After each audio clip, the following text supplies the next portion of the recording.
तो देखो इस प्रकार से अपन ने ये गंगा नदी को समझ लिया। देखो गंगा नदी में क्या कह रखा है, देखो मुख्य धारा भागीरथी गंगोत्री हिमनद से निकलती है, साहब अपन ने डायग्राम के माध्यम से समझा। और जो अलकनंदा है, अलकनंदा देवप्रयाग में इसमें मिलती है। किस में मिलती है, अपने गंगा नदी के रूप में। गंगा नदी के रूप में क्या होती है, भागीरथी, भागीरथी में मिलती है साहब। और ये हरिद्वार से क्या होता है, मैदानों में प्रवेश करती है, जिसके कारण ये क्या हो जाता है, पवित्र स्थान हो जाता है, पवित्र स्थान हो जाता है। और इसकी सहायक नदियां कौन कौन सी है, यमुना नदी।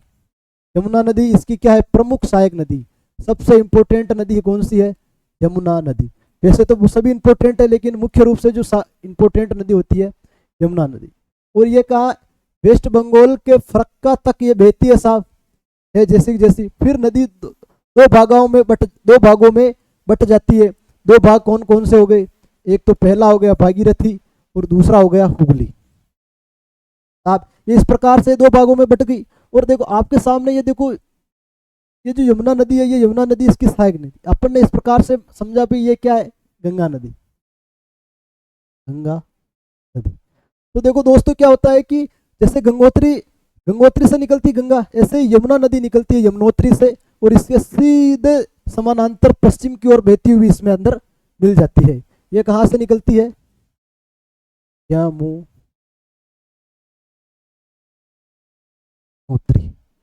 ये इस प्रकार से यमुनोत्री के अंदर बह रही है, और ये सीधी गंगा नदी के अंदर पश्चिम की ओर समानांतर बहती हुई मिल जाती है। इसी कारण क्या होता है, इसकी ये प्रमुख सहायक नदी। जैसे अपन राजस्थान से जो चंबल नदी जो होती है, चंबल नदी भी किसमें, यमुना नदी के अंदर मिल जाती है, क्योंकि चंबल भी काफी इंपॉर्टेंट नदी है राजस्थान और मध्य प्रदेश के लिए। तो इस प्रकार से अपन ने क्या किया कि दोस्तों इस गंगा नदी को समझने का प्रयास किया। आगे अपने जो नदी है तीसरी, ब्रह्मपुत्रा नदी। कौन सी दोस्तों, ब्रह्मपुत्र नदी। तो इस ब्रह्मपुत्र नदी को अपन समझने का प्रयास करते हैं कि ब्रह्मपुत्र नदी आखिर होती क्या है। तो देखो दोस्तों, इस ब्रह्मपुत्र नदी को अपन क्या कहते हैं कि दोस्तों डायग्राम के माध्यम से समझते हैं। देखो इस प्रकार से ये अपने भारत है, इस प्रकार से ये आ गया साहब, नेपाल की थोड़ी सीमा छोड़ दी, इस प्रकार से ये साहब, ये इस प्रकार से वैसे। तो देखो ये नेपाल है, यहाँ पर एक जगह पड़ती है, तिब्बत पड़ता है, तिब्बत में मानसरोवर झील पड़ती है, मानसरोवर झील पड़ती है। तो देखो दोस्तों ये यहाँ से तो अपने सिंधु नदी निकल जाती है, और यहीं से अपने कौन सी नदी निकल जाती है, ब्रह्मपुत्र नदी। यहाँ से क्या निकल जाती है दोस्तों, ब्रह्मपुत्र नदी निकल जाती है। और ब्रह्मपुत्र नदी इस प्रकार से बहती हुई ये इस प्रकार से उल्टा यू टर्न लेती है। उल्टा यू टर्न लेकर ये कहाँ प्रवेश करती है, ये आपके ये कहाँ प्रवेश करती है, ये आपके अरुणाचल प्रदेश में। कहाँ, अरुणाचल प्रदेश में। ये देखो इस प्रकार से अरुणाचल प्रदेश में प्रवेश कर रही। और ये अरुणाचल प्रदेश में किस प्रकार से प्रवेश कर रही है, यू टर्न लेकर। ये देखो इस प्रकार से आपको एक यू की आकृति दिख रही है, यू टर्न। क्योंकि एग्जामिनर आपसे क्वेश्चन पूछता है कि भारत की ऐसी कौन सी नदी है जो यू टर्न लेकर भारत के अंदर प्रवेश करती है, तो वो नदी कौन सी होगी, ब्रह्मपुत्र नदी। इसीलिए मैं आपको इस पर ज्यादा दबाव डाल रहा हूं, क्योंकि एग्जामिनर में पिछले आप प्रीवियस ईयर के क्वेश्चन उठा के देखना, क्योंकि क्वेश्चन पूछा हुआ है। तो इसमें क्या हो रहा है कि ये यू टर्न ले रही है, और यहाँ पर एक दर्रा पड़ता है। यहाँ पर क्या पड़ता है मित्रों, एक दर्रा पड़ता है, जिसका नाम है यंगयाप दर्रा। उस यंगयाप दर्रे से सीधा सा ये यू टर्न लेकर ये इंडिया में प्रवेश कर रही है। और इंडिया में कहाँ प्रवेश करती है, सबसे पहले ये दोस्तों अरुणाचल प्रदेश में प्रवेश कर। जैसे ही अरुणाचल प्रदेश में बहेगी, तो इस प्रकार से आगे आएगा असम। क्या आएगा, असम। और ये असम से होती हुई ये सीधे प्रवेश कहाँ करेगी, वेस्ट बंगाल में।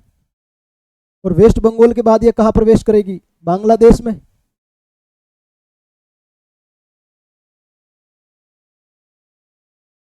बांग्लादेश में।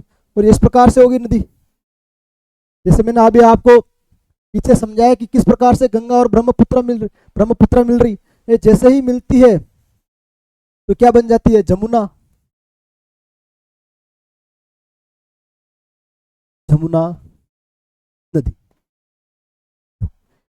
क्या कहते हैं इसे, जमुना नदी। और जमुना नदी से आगे ये अपना दर्रा इस प्रकार से क्या बना जाता है, ये इसका चापाकार डेल्टा, और कहाँ पश्चिमी सॉरी अपने बांग्लादेश अपने वे क्या बोलते हैं उसे, बंगाल की खाड़ी के अंदर ये मिल जाएगी। तो इस प्रकार से अपन ने इसको डायग्राम के माध्यम से समझा।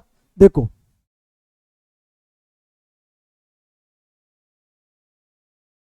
देखो ये इस प्रकार से, देखो तिब्बत मानसरोवर से निकलती है, इसका क्या है, इसका ये उद्गम स्थल है, और इसका जो अधिकतर भाग है वो कहाँ, भारत से बाहर है। क्योंकि देखो इस प्रकार से आप देखो तिब्बत के बाद ये सीधी सी आ रही है चाइना की ओर आ रही, और यहाँ आ गया तिब्बत, और सीधा फिर आप आगे देखोगे तो ब्रह्मा आ जाएगा, और फिर जाके क्या आ रहा है, इंडिया आ रहा है, फिर वापस आप ये बांग्लादेश के अंदर जा रही है।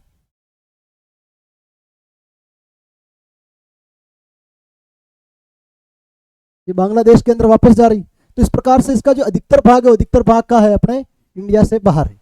ये नामचा बरवा जैसे चोटी के पास से ये यू अक्षर जैसे मोड़ बनाकर अरुणाचल, मैंने अभी आपको बताया यंग्याप दर्रा, जो यंग्याप दर्रा है ना, ये नामचा बरवा जो चोटी है, जब अपना अलग अलग प्रकार की, जब अपने पिछली क्लास में अलग अलग प्रकार की पढ़ी हुई, अलग अलग प्रकार की चोटियां, नंगा पर्वत चोटी, नामचा बरवा, नामचा पर्वत मैंने आपको बताया कि अरुणाचल प्रदेश के अंदर है। तो उसी अरुणाचल प्रदेश में जो नामचा बरवा चोटी पाई जाती है, उसी के पास एक दर्रा पाया जाता है जिसका नाम क्या है, यंग्याप दर्रा, यंग्याप दर्रा। उस यंग्याप दर्रे से सी के पास यू अक्षर से मैंने इस प्रकार से आपको समझाया, ये अभी भी इस डायग्राम में दिख रही है, यू अक्षर जैसा मोड़ बनाकर ये अरुणाचल प्रदेश में प्रवेश करती है, और ये दिहांग के नाम से, देखो इस ये जो नदी होती है, इस नदी को अलग अलग भागों में अलग अलग नामों से जाना जाता है। भाई कैसे जाना जाता है, जैसे ये अरुणाचल प्रदेश के अंदर आती है तो इसे क्या कहते हैं, दिहांग कहते हैं। दिहांग कहाँ कहते हैं इसको, अरुणाचल प्रदेश।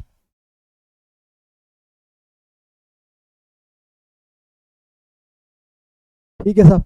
और जैसे ही ये नदी असम में आती है, और इसका जो मूल नाम है अभी वर्तमान में अपन सब इसी नाम से जानते हैं, ब्रह्मपुत्र, ब्रह्मपुत्र के नाम से जानते हैं। ठीक है। और जैसे ही ये बांग्लादेश के अंदर प्रवेश करती है, बांग्लादेश में इसको किस नाम से जाना जाता है, पद्मा। और जैसे ही गंगा में मिलती है, प्लस ब्रह्मपुत्र मिलती है इसमें, इसको क्या नाम दे दिया, जमुना नदी। क्या दे दिया, जमुना। मतलब अलग अलग क्षेत्र में इसको क्या कह रहे, अलग अलग नाम से कह रहे। और इसकी जो प्रमुख सहायक नदियां, वो सहायक नदियां कौन कौन सी है, दिबांग, लोहित, केनुला, इसकी क्या है, सहायक नदियां है। दिबांग है, लोहित है, केनुला। ब्रह्मपुत्र को तिब्बत के अंदर सांगपो कहते हैं, मैंने अभी आपको बताया। जैसे ये अभी अलग अलग क्षेत्र में अलग अलग कह रहे, और बांग्लादेश में क्या कह रहे, इसको जमुना कह रहे। क्या कह रहे, जमुना। और जमुना से पहले इसको क्या कह रहे, पद्मा कह रहे। क्या कह रहे मित्रों, पद्मा कह रहे। तो इस प्रकार से अपन ने अब तक जो हिमालय की जो प्रमुख नदियां, उस हिमालय की प्रमुख नदियों को अपन ने फुल बेहतरीन ढंग से समझ लिया। कि भाई पहले अपन ने समझा सिंधु नदी, सिंधु नदी के बाद अपन ने कौन सी नदी समझी, गंगा नदी, और गंगा के बाद अपन ने समझी ब्रह्मपुत्र नदी। इस प्रकार से theory plus diagram, theory plus diagram, यही अपना जो क्लास होता है, उस क्लास का क्या होता है, कॉन्सेप्ट होता है। क्योंकि जो थ्योरी होती है, थ्योरी को रटने से इसका कोई समाधान नहीं, क्योंकि जितनी आप थ्योरी रटोगे वापस भूल जाओगे। आज पढ़ा कल सफा हो जाएगा, क्योंकि ज्योग्राफी हिस्ट्री बेवफा, रात को पढ़ी सुबह सफा। क्योंकि ये इसी का सिस्टम, ये इसी का लॉजिक है। आप पढ़ोगे, रात को पढ़ लोगे तो सुबह क्या हो जाएगा, सफा हो जाएगा। इसलिए इसको theory plus diagram, theory plus diagram के प्रोसेस से आप पढ़ोगे तो आपके जीवन भर याद रहेगा। तो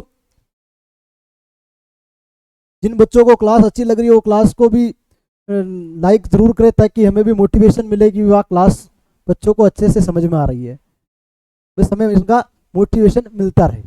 देखो दोस्तों, आगे की जो अपन नदियां, वो नदियां पढ़ेंगे प्रायद्वीपीय नदियां, प्रायद्वीपीय नदियां। भाई प्रायद्वीपीय नदियां अपन ने अभी तक तो ये पढ़ लिया, भाई हिमालय की नदियां कौन सी है, 3 प्रमुख नदियां पढ़िया।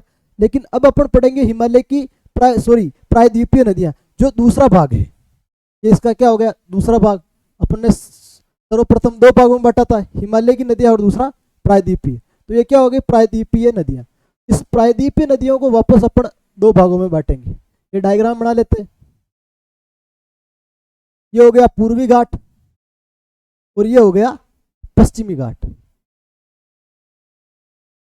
हम लोगों ने अभी तक पिछली क्लास में अपन ने समझ लिया था भी पूर्वी घाट क्या होता है, पश्चिमी घाट क्या होता है वो अपन ने समझ लिया, पूर्वी तट क्या होता है और पश्चिमी तट क्या होता है वो अपन ने समझ लिया। तो अब अपन समझेंगे भी पश्चिमी घाट में कौन कौन सी नदियां बह रही है और पूर्वी घाट में कौन कौन सी नदियां बह रही है। तो इनको अपन समझते ही आपके सामने स्लाइड है। देखो पश्चिमी घाट में ये जो नदियां बहती है, तापी नदी बहती है और नर्मदा, ये दो प्रमुख नदियां हैं। और ये जो नदी है, नदी कौन सी, ज्वार नद मुख का निर्माण करती है, ज्वार नद मुख का। तो देखो ये हिमालय है, तो ये हिमालय के पश्चिम की ओर इस प्रकार से ये नदी बह रही है, इस प्रकार से। तो ये क्या होगी, पश्चिमी घाट की नदियां होगी। और ये कौन से, ज्वार नदमुख का निर्माण कर रही है। और ये पूर्वी घाट में जो कौन सी नदियां पाई जाती है, महानदी पाई जाती है, गोदावरी पाई जाती है, कृष्णा पाई जाती है, कावेरी पाई जाती है। और ये किसका निर्माण करती है, डेल्टा का निर्माण करती है। और डेल्टा क्या होता है अपन ने समझ लिया, डेल्टा क्या होता है। तो ये इस प्रकार से जो महानदी हो रही है, ये पूर्वी घाट में इस प्रकार से बह रही है, इस प्रकार से गोदावरी कृष्णा कावेरी। तो ये पूर्वी घाट में इस प्रकार से नदियां बह रही है और पश्चिमी घाट में ये इस प्रकार से नदियां बह रही है। तो एकदम ये क्लियर हो गया। तो अपन अब आगे अपन क्या करेंगे कि एक एक जो क्लास है, सॉरी अपने जो एक एक जो नदी है उस नदी को अपन पढ़ेंगे भी, ताप्ती नदी निकलती कहाँ से है, किस प्रकार से बहती है। देखो ये आपके सामने ये जो नीचे दिखा हुआ है इसकी प्रमुख विशेषता है, ज्वार नद मुख क्या होता है और डेल्टा क्या। देखो डेल्टा तो मैंने आपको भी जब क्लास स्टार्ट हुई समझा दिया। तो ज्वार नद मुख क्या होता है कि जब नदियां भ्रंश घाटी में बहती है, भ्रंश घाटी में बहती है तो क्या होता है कि जहां पर मीठा पानी और क्या होता है खारा पानी जहां पर मिलता है, तो वहां पर क्या होता है, ज्वार नद मुख का निर्माण होता है। ज्वार नद मुख का, जहां पर मीठा प्लस खारा, इस प्रकार से पानी जहां मिल रहा है और एक छिछले क्षेत्र का निर्माण कर रहा है, तो उसे अपन क्या कहते हैं, ज्वार नद मुख। ये प्रमुख विशेषता है। क्वेश्चन आ जाए कि पश्चिमी घाट की प्रमुख विशेषता लिखो, तो ये आप लिख देना, इसमें ये नदियां बहती है और ये इससे ज्वार नद मुख का निर्माण करती है।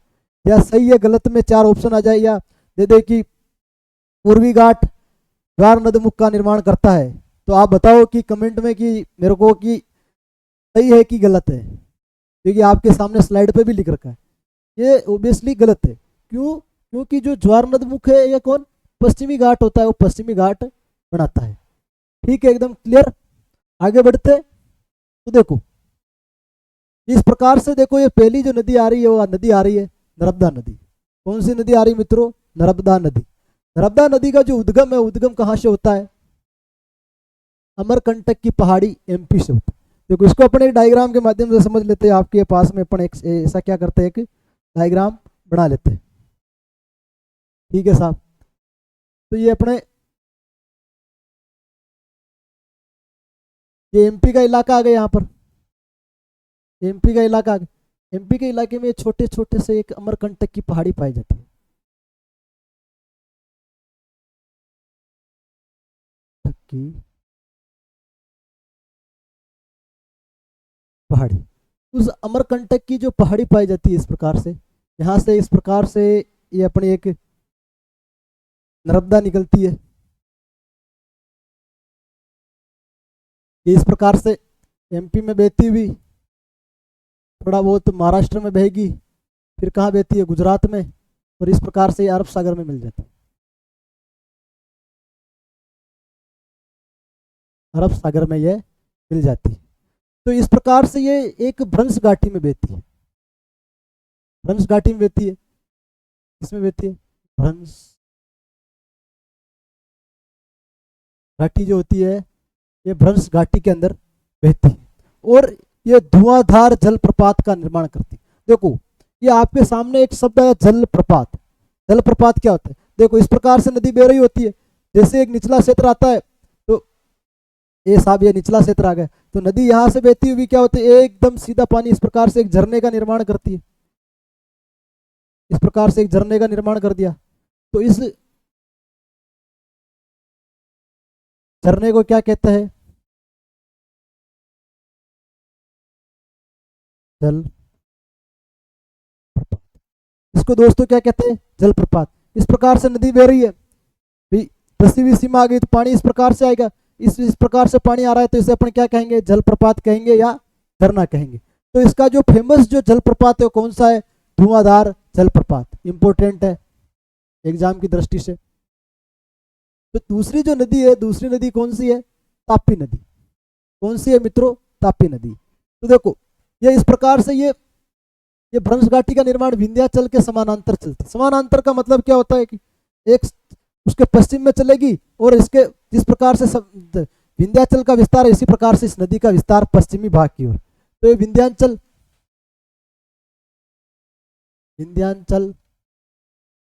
पर्वत के समानांतर, और यहाँ पर पाया जाता है सतपुड़ा। अपन ने पिछली क्लास में समझा सतपुड़ा क्या होता है। यहाँ पर क्या पाया जाता है, सतपुड़ा। अब सतपुड़ा के समानांतर जो नदी चलती है वो नदी कौन सी चलती है, इस प्रकार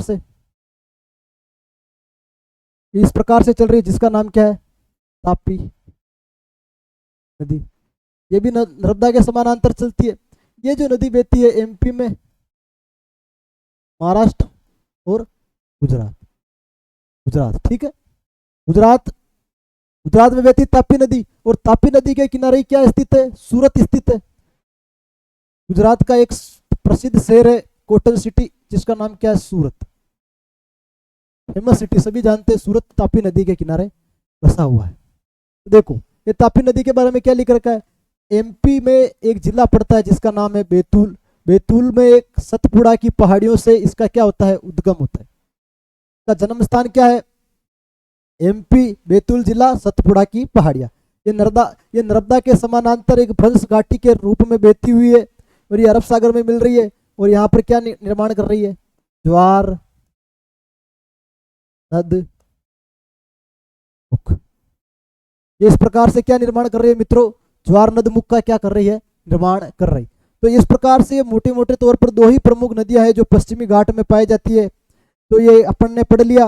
और अपन आगे पढ़ेंगे कि पूर्वी घाट में कौन कौन सी नदियां पाई जाती है, अपन समझने का प्रयास करेंगे। तो देखो पूर्वी घाट के अंदर ये अब ये जो नदियां स्टार्ट होगी वो कौन सी होगी, पूर्वी घाट की नदियां स्टार्ट होगी। कौन सी, पूर्वी घाट, पूर्वी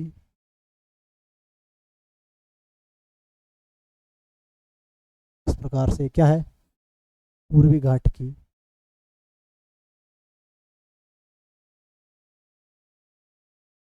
नदियां। साहब ये तीसरी नदी है अपने, तीसरी नदी है गोदावरी। गोदावरी सबसे बड़ी प्रायद्वीपीय नदियां। देखो पश्चिमी घाट हो या पूर्वी घाट, इनमें बहने वाली जो सबसे बड़ी, जो प्रायद्वीपीय क्षेत्र के अंदर बहती है सबसे बड़ी नदी कौन सी है, गोदावरी नदी। कौन सी, गोदावरी नदी जो होती है महाराष्ट्र से निकलती है। कहां से निकलती है मित्रों, महाराष्ट्र में एक जगह पड़ती है नासिक। इस प्रकार से महाराष्ट्र में ये प्रायद्वीपीय भाग हो गया। इस प्रकार से निकलती हुई ये इस प्रकार से बहती है। और यहाँ पर क्या पड़ता है, नासिक। साहब ये नासिक पड़ता है, ये नासिक हो गया। और ये इसका क्या हो गया, ये उद्गम क्षेत्र हो।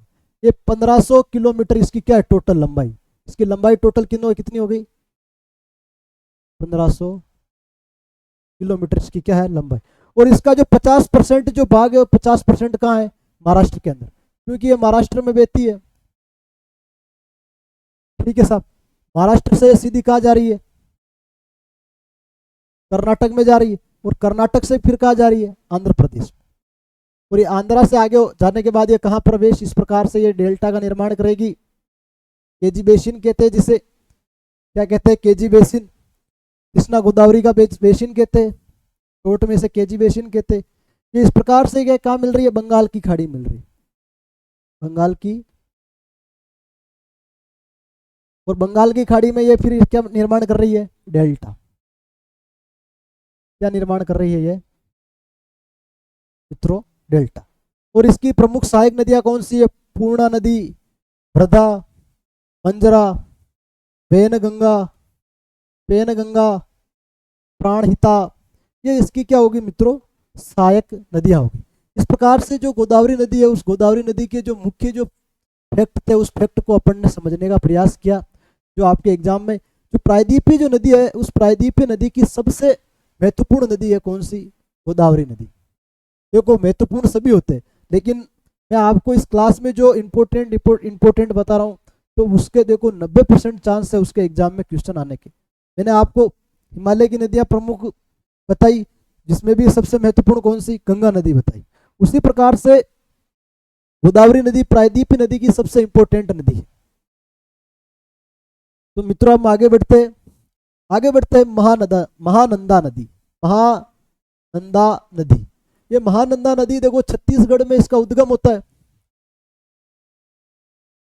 यहाँ पर महानंदा नदी छत्तीसगढ़ से होता है, उड़ीसा में बहती हुई इस प्रकार से बंगाल की खाड़ी में मिल जाती है। इस प्रकार से ये छत्तीसगढ़ और यहाँ पर क्या बैठता है, जिससे भी उड़ीसा को वर्तमान में क्या कहते हैं?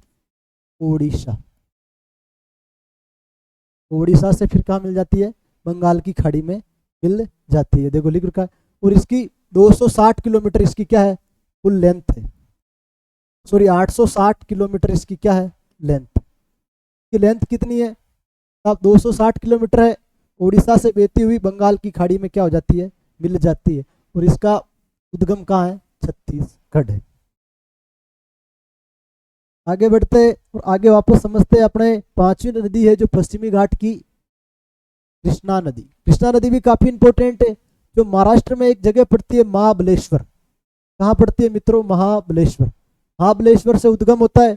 ये 1400 किलोमीटर इसकी क्या है? लेंथ है। और ये बंगाल की खाड़ी में समाप्त होती है। इसकी जो प्रमुख सहायक नदियां, वो सहायक नदियां इसकी क्या है? इंपॉर्टेंट। तुंगभद्रा नदी, कोयना नदी, भीमा नदी, मूसी और घाट प्रभा इसकी क्या है? सहायक नदी। ये महाराष्ट्र से बहती हुई कर्नाटक से भी ये आंध्र प्रदेश। देखो इस प्रकार से ये नदी बहती है। ये कर्नाटक, ये महाराष्ट्र में पड़ता है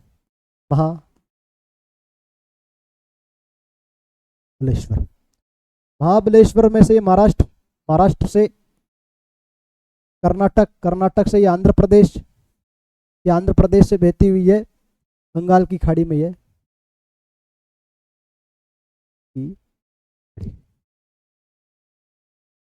क्या होता है? ये समाप्त हो जाती है। ये इस प्रकार से हो गया। और ये इसकी जो अब जो अंतिम नदी है, तो इसकी जो अंतिम नदी, उस अंतिम नदी को समझ लेते हैं कावेरी नदी। देखो कावेरी नदी ये भारत की ऐसी एकमात्र नदी है जिसका सदुपयोग पूर्ण रूप से किया गया। पूर्ण रूप से तो क्या कह सकते हैं? 98%। मतलब इस बाकी क्या होती है कि नदियां या तो बाढ़ की दिक्कत आ जाती है, जो क्या करती है कि सब खेती को या जनता को, तहस नहस, पशुपालन सबको परेशान कर देती है। या फिर पानी खारा होता है, या फिर सारा जल जो होता है कहाँ मिल जाता है? महासागर में मिल जाता है, जिससे उस पानी का पूरा उपयोग नहीं हो पाता। ये सबसे बड़ी प्रॉब्लम। लेकिन अगर इंडिया के अंदर कोई ऐसी नदी है जिसका पूर्ण रूप से उपयोग हो रहा है, या 98% इसका उपयोग हो रहा है, तो नदी कौन सी है? कावेरी नदी। देखो उपयोग हो रहा है। ये ब्रह्मगिरी कर्नाटक से इसका क्या है? उद्गम है। और इसकी जो लेंथ है 760 किलोमीटर। और इसकी जो सहायक नदी है वो है अमरावती, भवानी, हेमवती और कैवानी। ये इसकी क्या हो गई? ये सहायक नदियां हो गई। और ये देखो इस प्रकार से बहती हुई कर्नाटक से आएगी, केरल में आएगी, और ये तमिलनाडु में आएगी। ये इस प्रकार से ये नदी बहती है। ये बिंदु इस प्रकार से जाकर बंगाल की खाड़ी में मिल जाती है।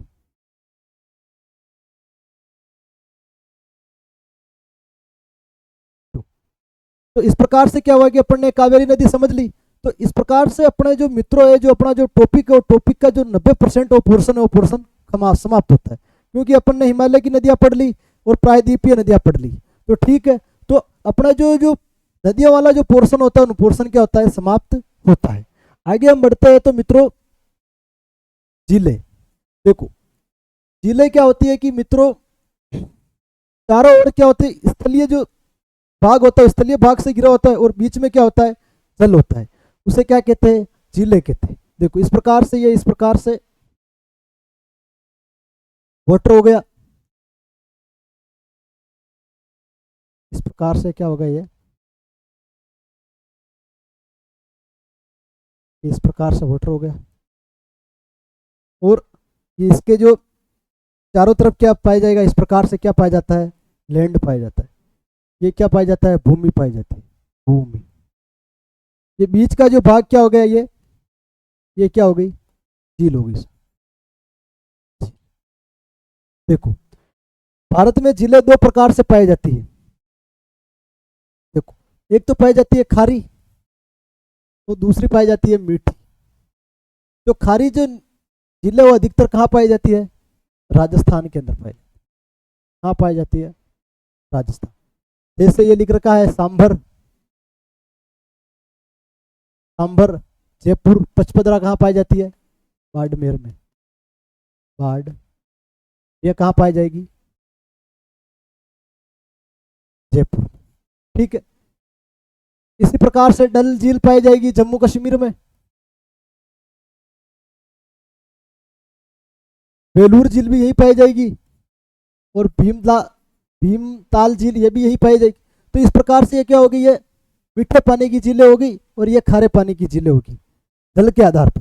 और बाकी झीलों के निर्माण के आधार पर झीलें दो प्रकार की होती है, एक प्राकृतिक झील है, एक कृत्रिम झील। प्राकृतिक क्या होती है कि जिन झीलों का निर्माण प्रकृति द्वारा निर्मित होता है, कोई व्यक्ति विशेष नहीं बनाता है, प्रकृति या भगवान उसे बनाकर रखते हैं। और दूसरी एक तो होगी प्राकृतिक और दूसरी हो गई कृत्रिम। कृत्रिम झीलों का जो आर्टिफिशियल झील होती है, आर्टिफिशियल लेक, इसका निर्माण कौन करता है, मानव करता है। जैसे उदाहरण के लिए कि राजा महाराजा द्वारा बनाई गई, जैसे जयसमंद झील हो गई, राजसमंद झील हो गई, या गोविंद सागर झील हो गई। ये झीलें क्या होगी कि मानव निर्मित होती है, उससे अपने क्या कहते हैं मित्रों, कृत्रिम झील कहते हैं, कृत्रिम झील कहते हैं। इस प्रकार से अपने जो झीलों का जो पोर्शन है वो पोर्शन भी क्या होता है, समाप्त होता है। अगर अपन आगे बढ़े तो देखो नदियों का आर्थिक महत्व, नदियों का आर्थिक महत्व। तो मित्रों नदियों का जो आर्थिक महत्व, वो आर्थिक महत्व क्या है, इसको अपन समझने का प्रयास करते हैं।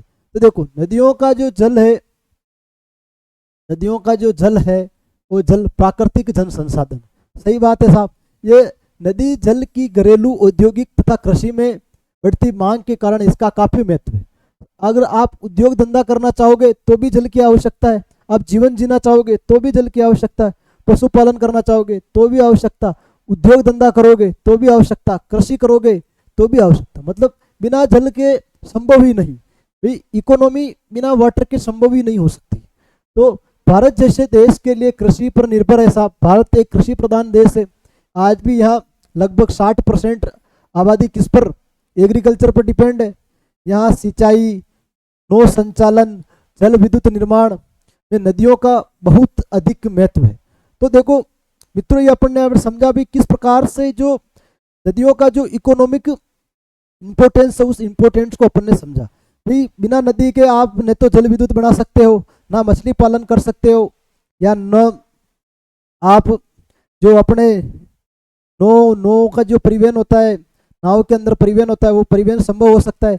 नहीं तो आप वाटर के बिना फिर आप इंटरनेशनल आप व्यापार कैसे करोगे, क्योंकि इंटरनेशनल व्यापार में ये बंदरगाह महत्वपूर्ण भूमिका निभाते हैं महासागर के द्वारा। मतलब आप हर सेक्टर में जगह जगह कोई भी जगह हो तो पानी की इम्पोर्टेंस काफ़ी ज़्यादा है। तो आप हिस्ट्री में पढ़ेंगे अपन की जब मानव जब सर्वप्रथम जब बसा, मानव की जब जिस सर्वप्रथम उत्पत्ति हुई तो उसने सर्वप्रथम कौन सा क्षेत्र चुना, वो नदी के किनारे बसना उसने उचित समझा, क्योंकि वहाँ पर पशुपालन भी हो जाएगा, खेती भी हो जाएगी और अपने लिए भी पानी आराम से मिल जाएगी।